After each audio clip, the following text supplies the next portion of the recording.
봄에 봄꽃 피듯 당신의 계절엔 당신이 활짝 필 거예요.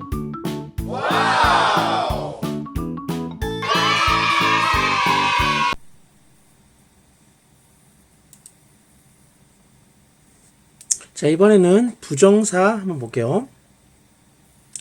자, 부정사. 자, 뭐 투부정사로 해도 상관없는 일입니다. 투부정사. 자, 투부정사의 역할은 명사, 형용사, 부사 였죠. 이런 역할을 했었는데요. 자, 이제 얘가 조금 복잡해져요. 자, 한번 따져볼게요. 다시. 투부정사는 명사로서 주어, 목적어, 보어, 전치사의 목적어 역할을 봤을 때, 자, 주어로서 주어 역할 하죠. 마찬가지로 단수 취급이고요. 단수 취급. 다음 진주어 마찬가지입니다. 부정사가 진주어는 한다고 했잖아요. 기억하시죠? 다음 목적어. 삼형식 목적어. 삼형식의 목적어라고 하면 삼형식에서 부정사를 목적어로 취한 동사를 기억하셔야 됩니다. 사형식 간접 목적어. 얘는 안 되겠죠? 사형식 직접 목적어. 얘 되는데 사실 된다고 얘기는 했지만 거진 안 써요. 왜냐면 이 사형식 직접 목적어를 할 때는 그 블라블라 이렇게 목적어 두 개가 이렇게 있을 거 아니야. 그럼 여기서 이 서술어가 promise일 때만, 서술어가 promise일 때만 이 직접 목적어 자리에 투부정사가 들어갈 수 있는 거예요. 그래서 굉장히 제한적이기 때문에 거의 역할을 하지 않지만 편의상 외우기 좀 편하시라고 일단 한다고 이렇게 우리 체크한 겁니다. 다음 오형식 목적어 안 되죠.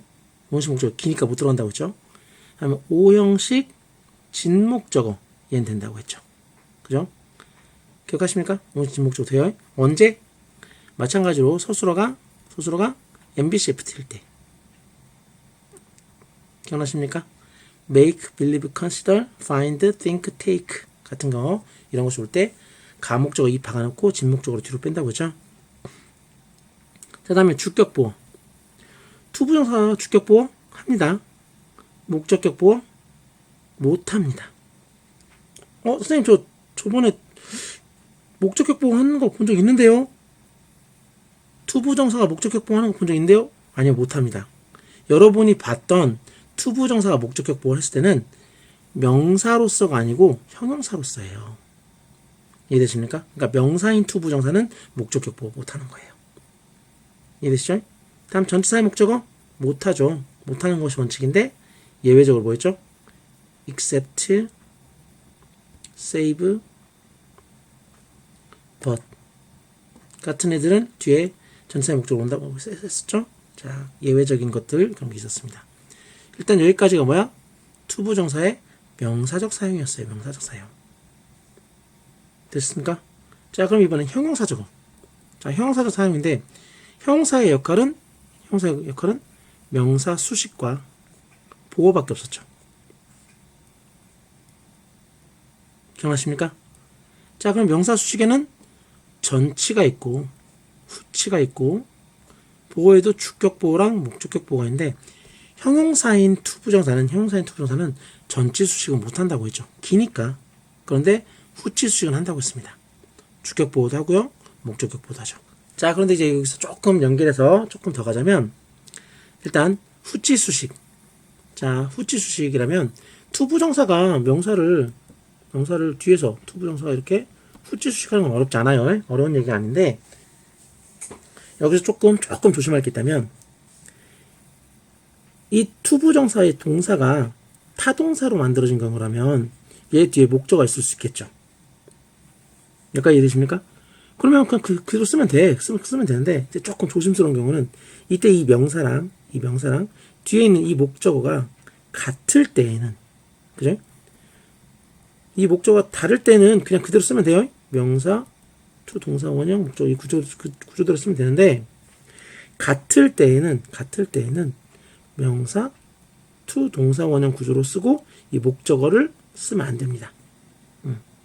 이런 걸 좀 어려운 말로 술목관계라고 하는데 이때는 좀 쉽게 얘기하면 여기 명사하고 이 명사가 같은 명사인데 뭐하러 두 번이나 써 귀찮잖아 한 번만 쓰자 이런 개념으로 만들어진 술목관계가 성립이 돼요. 이해되십니까? 그래서 서술어와 목적어의 관계다 이렇게 되는 겁니다. 굳이 여기에 대해서 정확히 아실 필요는 없지만 개략적으로 간단하게 설명드린다면 이런 느낌으로 보시면 좋겠어요. 자, 앞에 명사가 있습니다. 앞에 명사가 있는데 이 명사를 수식해주는 예를 들어 목적격 관계대명사 절이 온 거예요. 이해되십니까? 그리고 이 관계대명사 위치는 이 서술어의 목적어였던 거야. 여기 원래 있었던 그 목적어를 없애고 얘를 가지고 관계대명사를 만든 거지. 여기까지 이해되십니까? 자, 요런 구조였어요. 원래는 요런 구조였는데 이렇게 해서 이 절이 명사를 수식해주는 구조였는데 우리가 의문사절에서도 의문사절이 너무 길다 보니까 의문사 투부정사로 축약되는 일이 있었죠. 기억나십니까? 간단하게 얘기하면 관계사절에서도 이게 길다 싶으니까 관계사 투부정사 구조로 축약되는 일이 생겼던 거야. 물론 이게 자주 일어나는 일은 아닙니다. 이게 뭐 이렇게 문법적으로 항상 옳은 그런 건 아니야. 그런데 그런 식으로 일이 일어난 거예요. 그러니까 관계대명사 투부정사 구조가 된 거지. 여기까지 되십니까? 이 주어는 뭐 앞에 주절이 주어랑 같고 뭐 이렇게 하니까 생략되어 날아간 거고 이 동사를 가지고 투부정사를 만든 거야. 이렇게 만들어졌는데 우리 기억할 거 이 위치 뭐였지? 목적격 관계대명사잖아. 그럼 목적격 관계대명사란 건 자기 혼자 생략이 되네? 자기 혼자 생략돼도 되잖아요. 그죠? 그러니까 얘를 써도 되고 안 써도 되는 거잖아. 그럼 안 쓰게 되면 어떤 일이 일어나? 결국 요런 구조가 되겠죠. 그런데 여기서 기억할 건 이 동사는 분명 뭐야? 타동사로 만들어졌단 말이지. 그런데 뒤에 목적어 있어 없어? 목적어가 없죠. 이해되십니까? 요런 개념으로 만들어진 게 술목관계예요. 아시겠습니까? 술목관계의 개념 자체는 이해하시겠죠? 자, 그렇게 만들어진 개념인데 이제 여기서 좀 조심할 건 이 동사가 이렇게 술목관계를 만들 때 타동사라면 그냥 그 타동사만 쓰면 돼. 근데 자동사라면 자동사 뒤에 알맞은 전치사가 있어야겠죠. 그래야 타동사 구조가 되니까. 이해되십니까? 이제 그런 것들이 좀 어려워진다는 거예요. 예를 들어 하나만 더 예를 볼게요. 예를 들어 on essay인데 to write 쓸 에세이, 그죠? 쓸 수필 뭐 이렇게 해가지고 했다 칩시다. 그러면 성립돼야 안 돼요? 성립될 수 있거든요. 왜? write이 타동사로 에세이를 쓰다 성립되잖아. 그지? 그러니까 여기 술목관계가 성립될 수도 있는 거예요. 틀린 게 아닙니다. 이해되십니까? 그런데 예를 들어 paper to write 하면 종이를 쓰다, 쓸 종이. 우리 글자 쓸 종이, 야 글자 쓸 종이 가져와 이렇게 얘기할 수도 있잖아. 근데 글자 쓸 종이 이러면 돼 안 돼? 안 돼요. 왜? write이 글을 쓰다의 개념인데 종이를 쓸 수는 없잖아. 이해되십니까? 그럼 또 이때는 어떻게 해야 돼? 아, 종이 위에다 썼지? 그래서 paper to write on 이때는 자동사 write가 되는 거예요. a pen to write 마찬가지죠. 펜을 쓸 수는 없잖아. 그러니까 a pen to write with 펜을 가지고 쓰는 거죠. 무슨 말인지 이해되십니까? 타동사로 쓰일 때는 그냥 목적어만 없으면 되는 간단한 문제인데 자동사로 쓰이는 구조일 때는 알맞는 전치사를 써야 돼요. 근데 알맞지 않은 전치사를 쓰면 틀리게 되겠죠. 이해되십니까? 이런 부분이 술목관계에서 조금 어렵게 만드는데 뭐 이것도 조금 자주 나오는 표현들만 조금 외우신다는 느낌으로 보시면 크게 무방할 겁니다. 상관없습니다.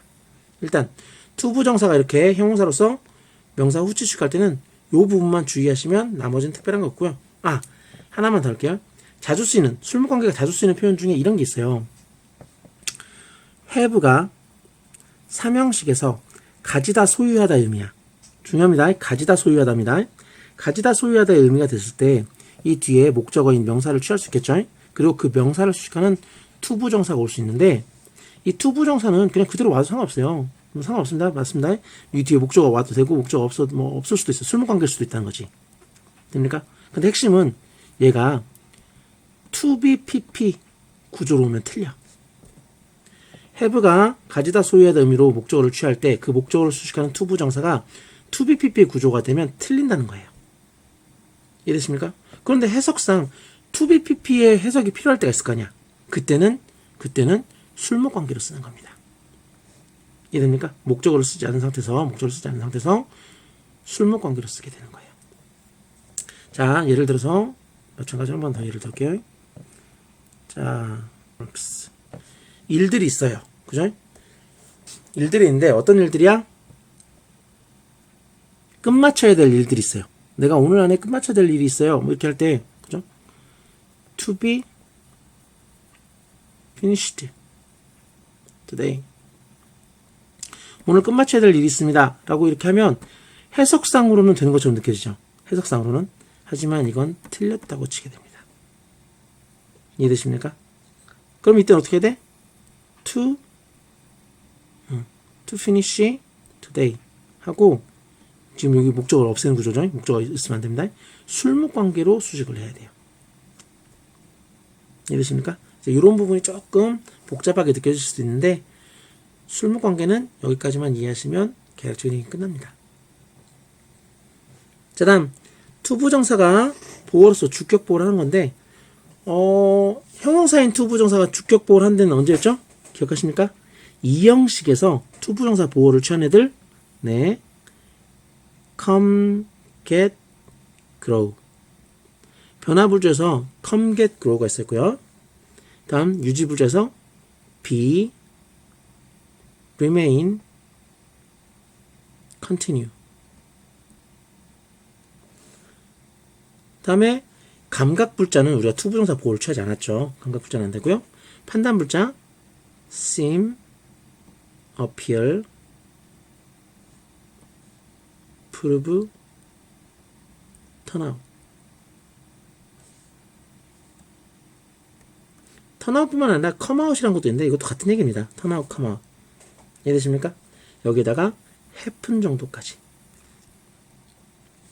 여기까지가 투부정사 보호를 취하는 대표적인 이형식 불자들이에요. 그래서 주격 보호하는 투부정사 하면 이 동사 같이 연계해서 기억나셔야 됩니다. 이해되십니까? 오케이, 이런 얘기가 있었고요. 자, 이번에는 목적격 보호. 목적격 보호라는 투부정사인데 목적격 보호라는 투부정사라고 하면 여러분의 머릿속에 뭐가 기억나지? 네, mean help. 자, mean help 기억나십니까? 자, 목적격 보호에 투부정사를 보호로 취할 수 있었던 건 미래동사가 있었고요. 미래동사. 그 다음에 인식류가 있었어요. 선생님, 인식류는 아니잖아요. 맞아요. 인식류는 사실 엄밀히 따지면 아니에요. 왜냐면, 인식류 동사는 사실은 to 일반 동사 구조는 무조건 틀리고, to be 명사 혹은 형용사 구조만 되다 보니까, 엄밀히 따지면 아니라고 보는 게 맞을 수도 있어요. 그런데, 그냥 좀, 어쨌든 투부정사 보호로 오긴 오잖아. 이런 느낌으로 좀 외우기 편하게 그냥 이렇게 같이 껴서 넣을게요. 그래서, mean, 다음에 help. help는 목적격 보호에 원형 부정사가 오든 투부정사가 오든 상관없었죠. 사역동사로서 준사역동사로서 그죠? 그래서 얘네들이 이 mean help가 목적격 보호로 투부정사를 취했다라는 걸 기억하고 계셔야 됩니다. 자, 그럼 여기까지 하면 투부정사를 명사로 사용할 때랑 형용사로 사용할 때까지가 끝난 거예요. 자, 마지막 부사로 사용할 때 얘가 조금 어려운데요. 얘는 자, 책 30페이지인가를 보면서 같이 얘기할게요. 30페이지 아니네. 31페이지입니다. 책 31페이지에 보면 부정사의 부사 용법을 따로 정리를 해놨는데 부정사가 부사로 사용될 때 방식이 7가지가 있어요. 7가지가 있는데 첫 번째 목적, 두 번째 결과, 세 번째 감정의 원인, 네 번째 판단의 근거, 다섯 번째 정도, 여섯 번째 조건, 마지막 7번째 독립부정사. 그래서 이렇게 7가지가 있는데요. 사실은 7가지 안에서도 해석 방식은 또 달라져요. 자, 근데 어쨌든 목적부터 가겠습니다. 자, 목적이니까요. 해석이 뭐뭐하기 위해 뭐뭐하도록 이라는 해석이 돼요. 자, 그래서 여기 투부정사가 부사로서 뭐하고 있어? 자, 앞에 있는 동사를 수식하고 있죠. 나는 그것을 잊었어. 웃기 위해. 이해되십니까? 그래서 이렇게 부사로서 사용된 거예요. 자, 그런데 부사 구인 부정사가 목적으로 사용된다면 부사절에도 목적 뭐뭐 하기 위하여 뭐뭐 하도록이라는 목적을 의미하는 부사절이 있겠죠. 네, 맞아요. 여러분 다 기억하시죠? 쏘대절. 자, 쏘대절인데 블라블라 블라블라 이게 쏘대절인데 이 쏘와 대시 붙어 있고 앞에 쉼표가 없는 경우에 이때 쏘댓을 뭐뭐 하기 위하여 뭐뭐 하도록이라고 해석했던 거 기억하십니까? 자, 혹시 아시는 분 계시나? 모를 수도 있죠. 지금이라도 기억하십시오. 자, 그래서 쏘댓 목적의 부사절이 되는데요. 자, 그런데 이 쏘댓절이 길잖아. 절이니까. 그러니까 어떻게? 줄이고 싶은 거야. 언어의 경제성. 그래서 얘를 어떻게 줄여? 이렇게 줄이자라고 하는데 그게 바로 소에즈 투부정사 구조가 된 거예요. 마찬가지로 그래서 소에즈 투부정사도 뭐뭐 하기 위하여라는 해석이 됩니다. 이해되십니까? 아, 목적의 부사절을 축약해서 이렇게 소에즈 투부정사를 만들었구나. 자, 그런 게 있고요. 하나 더 하자면 마찬가지로 목적에서 여러분 인오덜 대절량이 있는데 인오덜 대절도 마찬가지로 얘를 축약해서 인오덜 투부정사로 만들었어요. 그래서 인오덜 투부정사라는 표현은 자주 들어봤죠? 둘 다 뭐뭐 하기 위하여라는 목적의 부정사가 됩니다. 아시겠죠? 자, 이번엔 결과입니다. 결과는 조금 이제 복잡해지는데 사실 결과의 해석을 보면 한 4-5가지가 있어요. 자, 그런데 오늘은 핵심적인 거 3가지만 할게요. 자, 첫 번째, 따라서 그래서 투부정사가 따라서 그래서라고 해석이 되는 거예요. 근데 이때는 사실 일반적일 때는 여기 앞에 서술어가 그 주절의 본동사가 무의지동사 그러니까 뜻이 의지가 없는 거야. 그래서 뭐 성장한다든지 잠에서 깬다든지 뭐 이런 식으로 자기의 의지가 아니라 이렇게 자기 의지와 상관없이 이렇게 일어나는 동사들 있잖아. 이해되십니까? 그런 것들이 나온 다음에 투부정사가 나와가지고 그 결과를 얘기하는 거예요. 그렇게 쓰이는 건데 그는 성장했어요. 그는 어른이 됐어요. 그래서 의사가 되었어요. 따라서 의사가 되었어요. 그래서 의사가 되었어요. 이런 식으로 결과가 되는 거예요. 이해되십니까? 근데 앞에 무의지 동사가 와야 된다는 거 이거 조금 조심하셔야 되고요. 다음 두 번째, 그러나 결국이라고 해서 only 투부정사 구조를 취하는 거죠. only 투부정사 구조가 되면 한 7%? 98% 정도는 다 그러나 결국이라고 보셔도 돼요. 이해되십니까? 다 그러나 결국이라고 보시고 이게 아닐 때만 뭐뭐를 위해서만이라고 목적의 부정사에다가 앞에 only가 붙은 거라고 생각하시면 되는데 only 투부정사 나오면 거의 다 그러나 결국이에요. 자, 그래서 나는 서둘러 왔어요. 그러나 결국 늦었어요. 라는 해석이 되는 거예요. 그러나 결국. 자, 그런 해석이 결과고요. 하나 더 있다면 까지, 뭐뭐까지 라는 해석이 있는데요. 예를 들어 그는 살지 못했습니다. 그는 죽었습니다. 라는 얘기죠. 그의 작품들이 완성되어진 걸 볼 때까지 이런 얘기가 되는 거죠. 근데 이때 이 투부정사를 까지라고 해석 안 한다면 그럼 우리가 일반적으로 보는 걸로 본다면 해석이 이상해져요. 자, 보세요. 예를 들어 목적, 뭐뭐 하기 위하여 봅시다. 그는 살지 못했다. 그의 작품이 완성되는 걸 보기 위해. 뭐 죽어서 봐야 되는 건가? 이상하잖아. 그런 거 아니죠? 그러면 그냥 일반적인 결과인 따라서 그래서로 볼까요? 그는 죽었다. 그는 살지 못했다. 그래서 그의 작품이 완성되는 걸 보았다. 이것도 이상하잖아요. 이해되십니까? 이때 투부정사는 뭐뭐 할 때까지라는 해석이 되는데 이것도 결과에 들어가요. 그래서 이렇게 3가지 따라서 그래서 그러나 결국 까지는 기억해 놓으셔야 돼요. 특별히 이렇게 까지라는 표현이 나오면 독해하다가 해석이 멈춰버릴 때가 많아요. 그래서 결과 굉장히 중요한 거고요. 하나 더 가서 아까 전에 목적의 부사절이 이렇게 구로 축약이 된 경우가 있다면 마찬가지로 결과의 부사절도 있겠죠? 결과의 부사절 소대절이죠.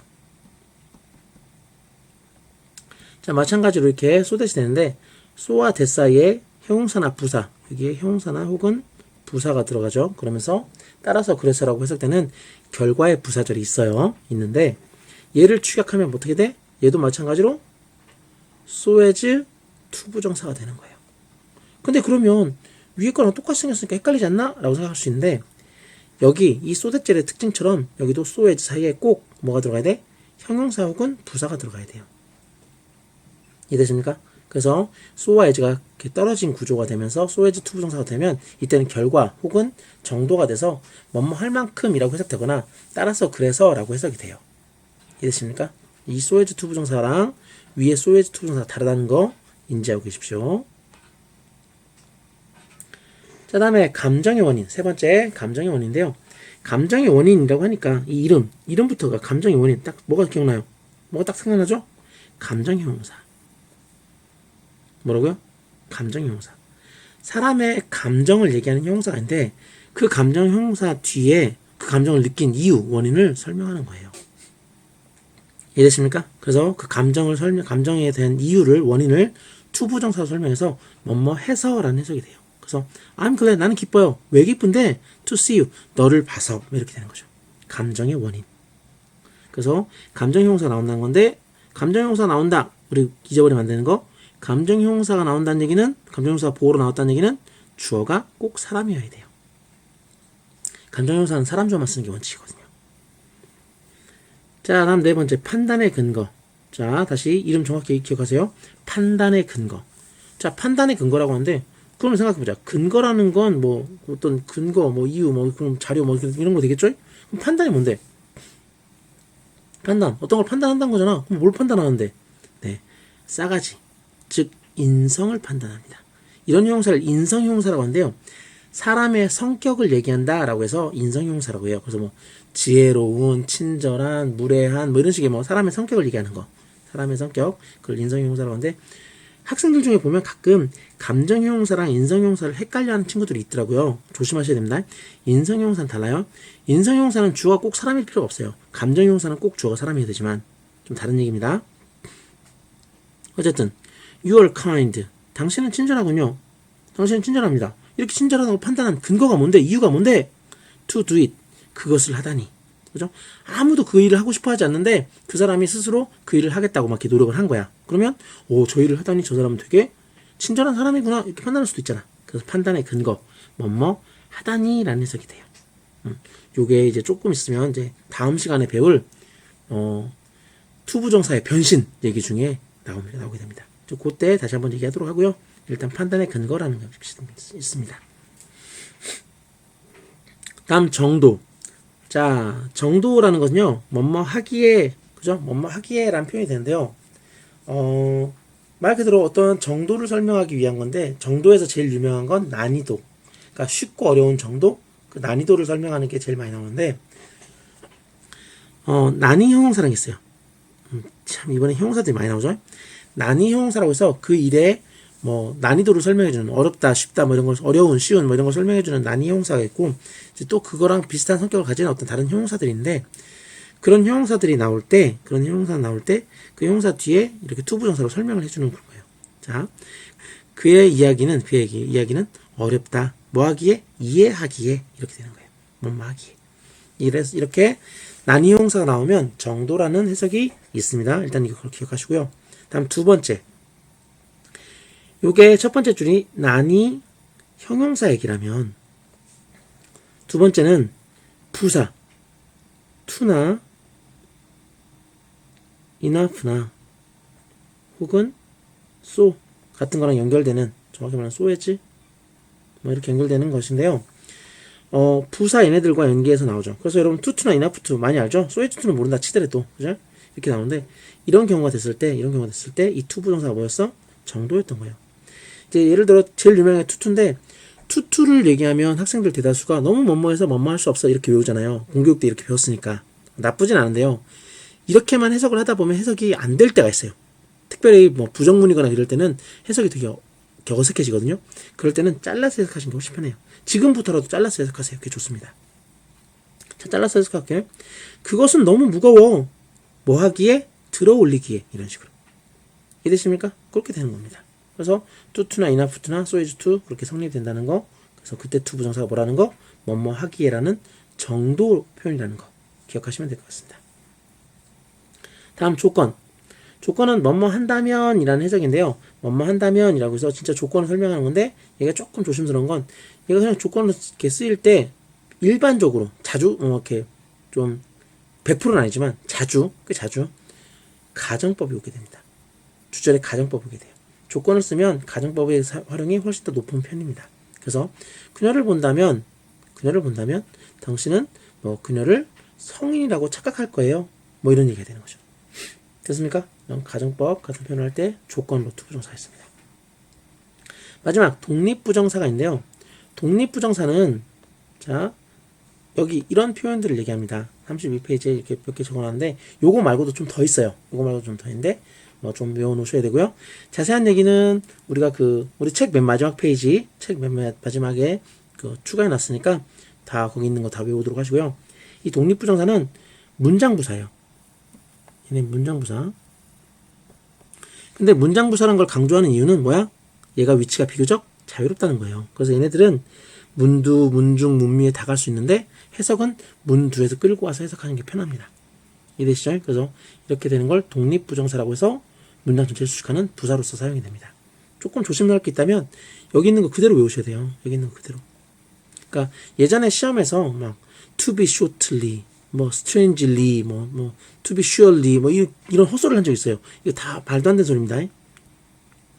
그래서 철자 그대로 외우셔야 된다는 거 정도 보시면 될 듯 합니다. 여기까지가 투부정사의 부사적 용법이었습니다.